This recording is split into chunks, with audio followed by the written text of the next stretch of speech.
Hello दोस्तों, आप सभी का आपके अपने एजुकेशन चैनल एजुकेशन जीनियस में तहे दिल से स्वागत है। जैसा कि आपने थंबनेल में देखा, इस वीडियो में हम सेंट्रल विजिलेंस कमीशन केंद्रीय सतर्कता आयोग के बारे में काफ़ी ज़्यादा डिटेल में कवर करेंगे। इस वीडियो में हम सेंट्रल विजिलेंस कमीशन के रोल्स और उसकी लिमिटेशंस को भी जानेंगे। इससे पहले मैंने नेशनल ह्यूमन राइट्स कमीशन के ऊपर काफ़ी ज़्यादा डिटेल में वीडियो बनाई है। यदि आप उस वीडियो को देखना चाहते हो तो यहाँ आई बटन में क्लिक करके आप उस वीडियो के बारे में जान सकते हो। तो चलिए दोस्तों, वीडियो में आगे बढ़ते हैं। और उससे पहले यदि आप चैनल पर पहली बार आए हैं तो आप चैनल को सब्सक्राइब कर दें और बेल आइकन प्रेस करना बिल्कुल भी ना भूलें। और इस वीडियो को अंत तक जरूर देखना, यह वीडियो काफ़ी ज़्यादा इंपॉर्टेंट एंड काफ़ी ज़्यादा इंटरेस्टिंग होने वाली है। सेंट्रल विजिलेंस कमीशन केंद्रीय सतर्कता आयोग, जो कि एक अपेक्स इंडियन गवर्नमेंटल बॉडी है, जिसको 1964 में क्रिएट किया गया था गवर्नमेंटल करप्शन को एड्रेस करने के लिए। 2003 में पार्लियामेंट के द्वारा एक लॉ एनेक्ट किया गया जिसने सेंट्रल विजिलेंस कमीशन को स्टेचुटरी स्टेटस प्रदान किया।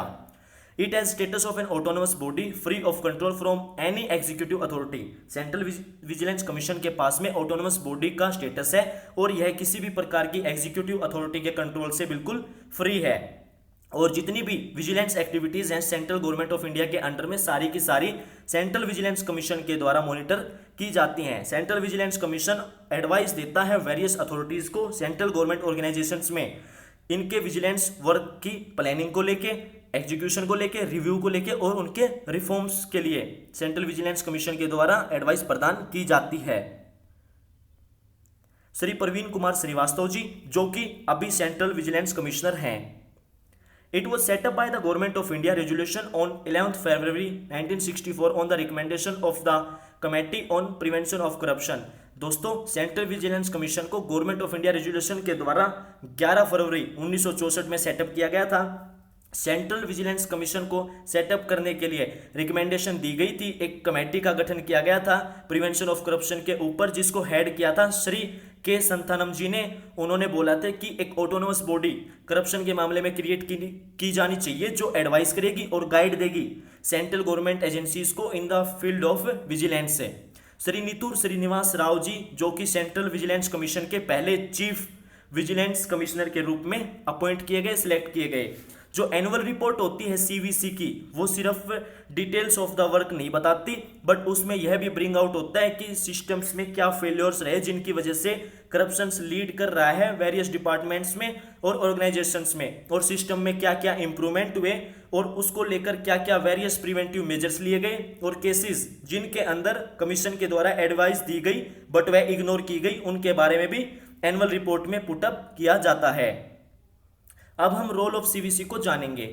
सीवीसी का रोल क्या है? सीवीसी एक इन्वेस्टिगेटिंग एजेंसी नहीं है जो ओनली इन्वेस्टिगेशन कैरिड आउट की जाती है सेंट्रल विजिलेंस कमीशन के द्वारा। वो है कि सिविल वर्क्स ऑफ गवर्नमेंट को एग्जामिन करना। जो करप्शन इन्वेस्टिगेशंस हैं अगेंस्ट गवर्नमेंट ऑफिशियल्स के, वो सिर्फ तभी प्रोसीड की जा सकती हैं गवर्नमेंट के ऑर्डर मिलने के बाद में।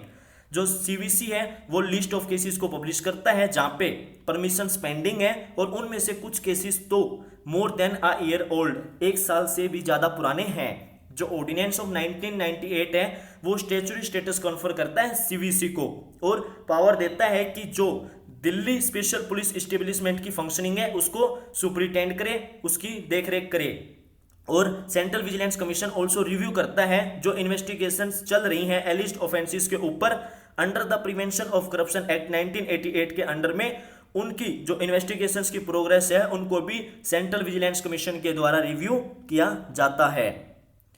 1998 में गवर्नमेंट ने एक सेंट्रल विजिलेंस कमीशन बिल को इंट्रोड्यूस किया लोकसभा में, ताकि जो ऑर्डिनेंस है उसको रिप्लेस किया जा सके, बट यह सक्सेसफुल नहीं रहा। उसके बाद में बिल को दोबारा री इंट्रोड्यूस किया गया 1999 में, और यह पार्लियामेंट के साथ में रहा सितंबर 2003 तक। बट उसके बाद में फिर यह एक्ट बना, दोनों हाउसेज में पास होने के बाद में, both houses of the parliament में ड्यूली पास होने के बाद में यह बिल बना, एक्ट बना। सीवीसी एक पब्लिश रिपोर्ट करता है, रिपोर्ट को पब्लिश करता है जिसमें करप्ट गवर्नमेंट ऑफिशियल्स के अगेंस्ट में जो उनके द्वारा रिकमेंडेशंस, पुनिटिव एक्शंस लिए गए थे, रिकमेंडेड किए गए थे, उनकी रिपोर्ट भी जारी की जाती है। 2004 में यूनियन गवर्नमेंट ने सेंट्रल विजिलेंस कमीशन को ऑथोराइज किया था डेजिग्नेटेड एजेंसी के रूप में, और बोला था कि जो रिटन कंप्लेंट रिसीव की जाएंगी उनके डिस्क्लोजर के लिए जो एलिगेशंस हैं करप्शन के और मिसयूज ऑफ ऑफिस के, उसके ऊपर सेंट्रल विजिलेंस कमीशन एक डेजिग्नेटेड एजेंसी है जो एक्शंस लेगी और आगे रिकमेंड करेगी अप्रोप्रिएट एक्शंस को, और यह रिपोर्ट्स डिलीवर की जाती है भारत के राष्ट्रपति जी को। अब जानेंगे हम अपॉइंटमेंट के बारे में। सेंट्रल विजिलेंस कमिश्नर और विजिलेंस कमिश्नर्स जो कि अपॉइंट किए जाते हैं भारत के राष्ट्रपति जी के द्वारा एक कमेटी के रिकमेंडेशन के ऊपर। वह कमेटी कंसिस्ट करती है prime minister as a chairperson, the minister of home affairs member and the leader of the opposition in the Lok Sabha.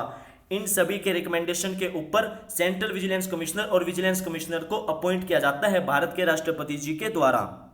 अब हम जानेंगे रिमूवल के बारे में। जो मेंबर होता है कमीशन का, उसको रिमूव किया जा सकता है सिर्फ भारत के राष्ट्रपति जी के ऑर्डर पर, on the ground of proved misbehaviour और incapacity after the supreme court.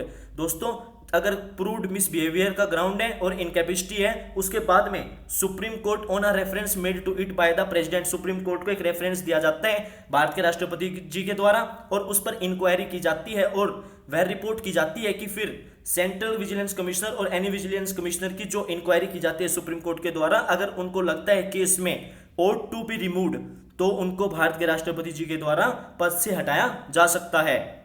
The president may suspend from the office and if deemed necessary prohibit also from attending the office during the inquiry. दोस्तों, यदि भारत के राष्ट्रपति जी को लगे necessary कि central vigilance commissioner और any vigilance commissioner जिनके respect में रेफरेंस किया गया है सुप्रीम कोर्ट को, अगर उनको लगे कि सुप्रीम कोर्ट की जो इंक्वायरी है उसकी रिपोर्ट अभी तक नहीं आई है और उन्होंने उसके ऊपर ऑर्डर पास नहीं किए हैं, उससे पहले अगर वो चाहें तो वो सस्पेंड कर सकते हैं, और अगर उनको नेसेसरी लगे तो वो सेंट्रल विजिलेंस कमिश्नर और विजिलेंस कमिश्नर को ऑफिस में अटेंड करने से भी प्रोहिबिट कर सकते हैं। भारत के राष्ट्रपति जी के द्वारा उनके ऑर्डर से सेंट्रल विजिलेंस कमिश्नर और एनी विजिलेंस कमिश्नर को हटाया जा सकता है अगर उनको लगता है कि केस है इज एडजस्ड एंड इंसॉल्वेंट। अगर उनको लगता है कि ये जो पर्सन है ये दिवालिया घोषित हो चुका है, तो भी उनको उनके पद से हटाया जा सकता है। और अगर उनको लगता है कि जो कमिश्नर और विजिलेंस कमिश्नर हैं वो किसी ऑफेंस के कन्विक्टेड हैं in the opinion of the central government में, और उनको लगता है कि वो इन्वॉल्व हैं मोरल एप्टीट्यूड में, अगर भारत के राष्ट्रपति जी को यह लगता है कि जो सेंट्रल विजिलेंस कमिश्नर और विजिलेंस कमिश्नर हैं वो किसी प्रकार के कन्विक्ट हैं ऑफेंस को लेकर और मोरल टर्पिट्यूड में अगर वो इन्वॉल्व हैं, तो भी उनको हटाया जा सकता है। और दोस्तों, अगर वो एंगेज हैं उनके ऑफिस के टाइम में अगर किसी पेड एम्प्लॉयमेंट में जो कि आउटसाइड है उनकी ड्यूटीज ऑफ ऑफिस से, तो भी उनको उनके पद से हटाया जा सकता है। और अगर भारत के राष्ट्रपति जी के ओपिनियन में उनको लगे कि जो पर्सन है वो अनफिट है कंटिन्यू करने के लिए ऑफिस में by the reason of the infirmity of mind और बॉडी, तो तब भी उनको उनके पद से हटाया जा सकता है। हैज एक्वायर्ड सच फाइनेंशियल और other interest as is likely to affect prejudicially his functions as a central vigilance commissioner or a vigilance commissioner। अगर वहां पे कोई ऐसा फाइनेंशियल और अदर इंटरेस्ट है जो लगता है कि उनके जो फंक्शंस हैं सेंट्रल विजिलेंस कमिश्नर के और विजिलेंस कमिश्नर के उनको हानिकारक रूप से इफेक्ट करेगा, तो तब भी उनको उनके पद से भारत के राष्ट्रपति जी के द्वारा हटाया जा सकता है। अब हम जानेंगे limitations of CVC, central vigilance commission की सीमाएं क्या हैं। जो सेंट्रल विजिलेंस कमीशन है वो एक सिर्फ एडवाइजरी बॉडी है, और जो सेंट्रल गवर्नमेंट डिपार्टमेंट्स हैं वो फ्री हैं, अगर वो चाहें तो एक्सेप्ट कर सकते हैं और अगर चाहें तो रिजेक्ट कर सकते हैं सीवीसी की एडवाइस को करप्शन केसेस में। जो सेंट्रल विजिलेंस कमीशन है उसके पास एडिक्वेट रिसोर्सेज नहीं है, अगर जितनी नंबर ऑफ कंप्लेंट्स दर्ज की जाती हैं उनको कंपेयर करें तो सेंट्रल विजिलेंस कमीशन के पास एक बहुत ही छोटा सेटअप है with sanction staff of strength 299 members की जो सैंक्शन स्टाफ स्ट्रेंथ है, जबकि जो सेंट्रल विजिलेंस कमीशन है उनको चेक करना होता है करप्शन को 1500 से भी ज्यादा यूनियन डिपार्टमेंट और मिनिस्ट्रीज के अंदर। सेंट्रल विजिलेंस कमीशन सीबीआई को डायरेक्ट नहीं कर सकता, ऑर्डर नहीं दे सकता इंक्वायरीज को इनिशिएट करने के लिए एक ऑफिसर के अगेंस्ट में जो कि ज्वाइंट सेक्रेटरी या उससे ऊपर के पद पर तैनात है। सच परमिशंस दोस्तों तभी दी जा सकती हैं जब सेंट्रल विजिलेंस कमीशन को जो कंसर्न डिपार्टमेंट है उससे परमिशन को ऑब्टेन करना पड़ेगा।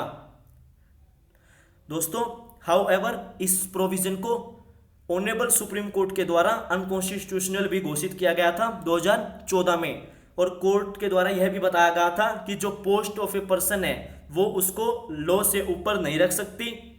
फर्दर ऑनरेबल कोर्ट के द्वारा यह भी बताया गया कि जो सेक्शन 6 है of the Delhi special police का वो वोलेटिव है फंडामेंटल राइट आर्टिकल 14 का।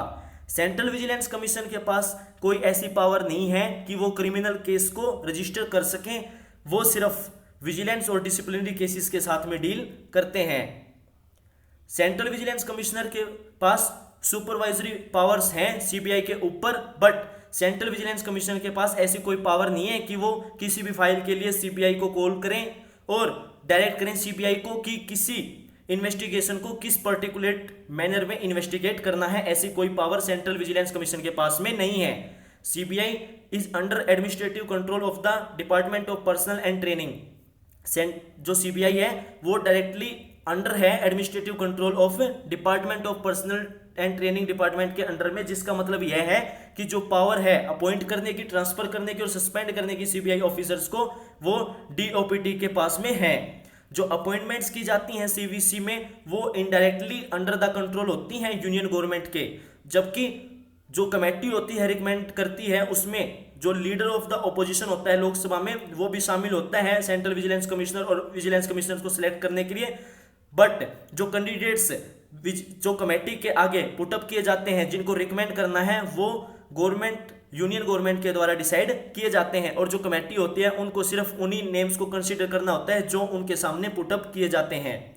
रिजल्ट के हिसाब से हम ये बोल सकते हैं कि जो सेंट्रल विजिलेंस कमीशन है उसके पास ना ही तो रिसोर्सेज हैं ना ही पावर्स हैं इंक्वायर करने के लिए और टेक एक्शंस लेने के लिए on the complaint of corruption के ऊपर, that may act as an effective deterrence against the corruption. दोस्तों उम्मीद करता हूं आपको सेंट्रल विजिलेंस कमीशन के बारे में काफी अच्छे से समझ में आ गया होगा। यदि आपको समझ में नहीं आया तो आप एक बार वीडियो को दोबारा जरूर देखें, यदि फिर भी नहीं आ रहा है तो आप मुझे कमेंट करके बता सकते हैं। वीडियो देखने के लिए आप सभी का तहे दिल से धन्यवाद। वीडियो देखने के लिए आप सभी का तहे दिल से धन्यवाद। मिलता हूं आपसे नेक्स्ट वीडियो में फिर इंटरेस्टिंग एंड नॉलेजेबल टॉपिक के साथ में। तब तक के लिए दोस्तों चैनल को सब्सक्राइब कर दें और बेल आइकन प्रेस करना बिल्कुल भी ना भूलें। थैंक यू दोस्तों।